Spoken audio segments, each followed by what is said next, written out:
एक बार जब आप अपने प्रोफेशन को छोड़ दूसरे प्रोफेशंस में घुसने के लिए मुंह मारने लगते हैं तो नतीजा धोबी का कुत्ता ना घर का ना घाट का जैसा हो जाता है। हमारे देश में जवान, किसान और स्पोर्ट्समैन को सम्मान की नजरों से देखा जाता है। एक बिजनेसमैन भले 10,000 लोगों को नौकरियां देता है, उनका परिवार चलाता है, लेकिन उसे चोर कहने में 2 मिनट का समय नहीं लगाया जाता। लेकिन किसानों के नाम पर गुंडागर्दी करने वाले, दंगा करने वाले या स्पोर्ट्समैन जो न्याय का चोला ओढ़कर राजनीति में सक्रिय होने लगते हैं, इनके साथ क्या किया जाना चाहिए। पिछले कुछ दिनों से एक जीजा साली की जोड़ी जिन्होंने निसंदेह देश को गौरवान्वित किया है, जिसके लिए उन्हें कोटि कोटि प्रणाम।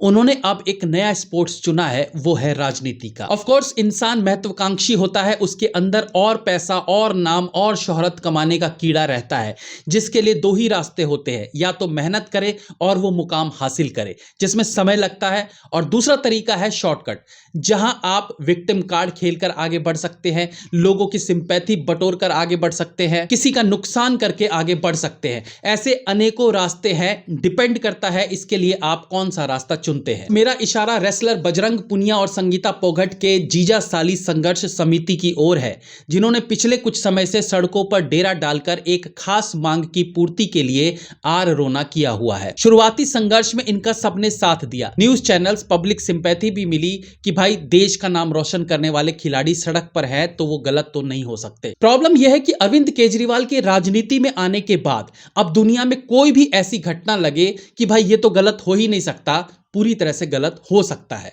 जब अरविंद केजरीवाल जैसा इंसान अन्ना के साथ मिलकर पूरे देश का पप्पू बना सकता है तो दुनिया में कुछ भी हो सकता है।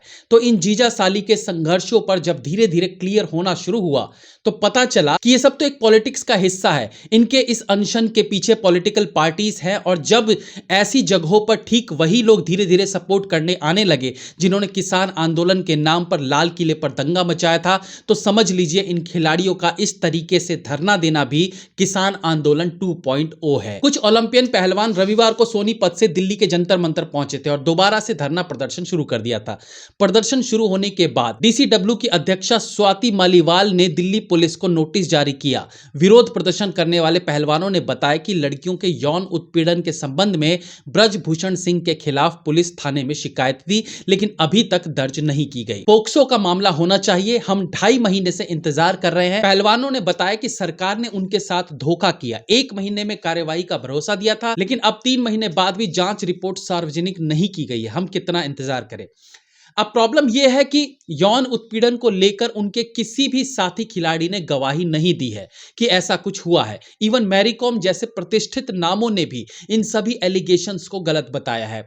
देखा जाए तो यह मामला पहलवानों का नहीं बल्कि एक परिवार के पहलवानों का है, जिसमें वो चाहते हैं कि जबरदस्ती का पूरा देश उनका साथ दे। क्यों दे भाई, तुम्हारे एलिगेशंस तो सब गलत साबित हो रहे हैं।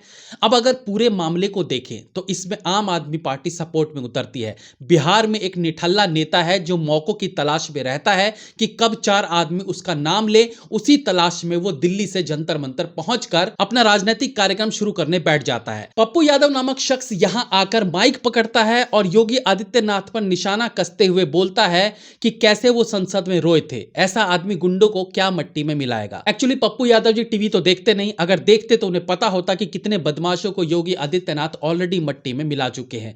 उनकी खुशनसीबी है कि वो बिहार में रहते हैं, यूपी में नहीं।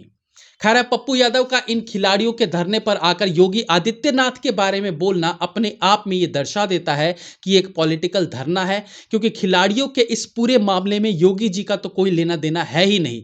फिर भी कुछ निठल्ले नेता जो अपने प्रदेश में अपने लोगों के लिए कुछ कर नहीं पाए और चले हैं जीजा साली संघ का हिस्सा बनने। इसी प्रकार से ममता बनर्जी ने भी इनको सपोर्ट किया है, और अब जब इस तरह के लोग किसी को सपोर्ट करने लगे तो वैसे भी क्लियर हो जाता है कि कौन सच्चा है कौन झूठा है।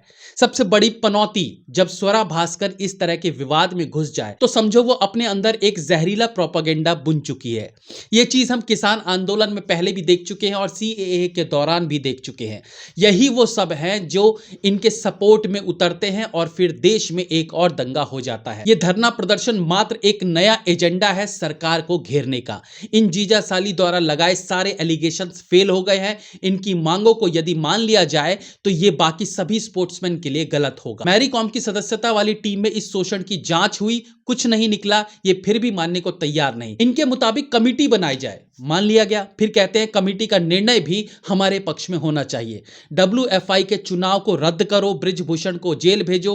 क्यों भेजो भाई, जब कोई एलिगेशन साबित ही नहीं हुआ? सबूत मांगो तो उनके पास सबूत नहीं है कि उन्होंने यौन शोषण किया है। कहते हैं उनका नार्को टेस्ट कराओ। फिर बोलते हैं महिला फिजियो का शोषण हुआ। इस महिला फिजिशियन ने भी इसे गलत आरोप बता दिया। विनेश फोगाट अनेकों बार अपने बयान से पलटी मार रहे हैं। कभी कहती है 2015 में तुर्की खेलने गए थे तब यह हुआ था, पता चला तब उस कंपटीशन में तो वो गई ही नहीं थी। फिर कहती है नहीं 2016 में मंगोलिया जाने के दौरान ऐसा हुआ था, मैं भूल गई थी। कमेटी कहती है लेकिन मंगोलिया दौरे में तो ब्रिजभूषण गए ही नहीं थे। जब सारे पासे फेल हो गए तो अपना रोना लेकर बैठ गए कि हम खिलाड़ियों की बात पर किसी को विश्वास नहीं।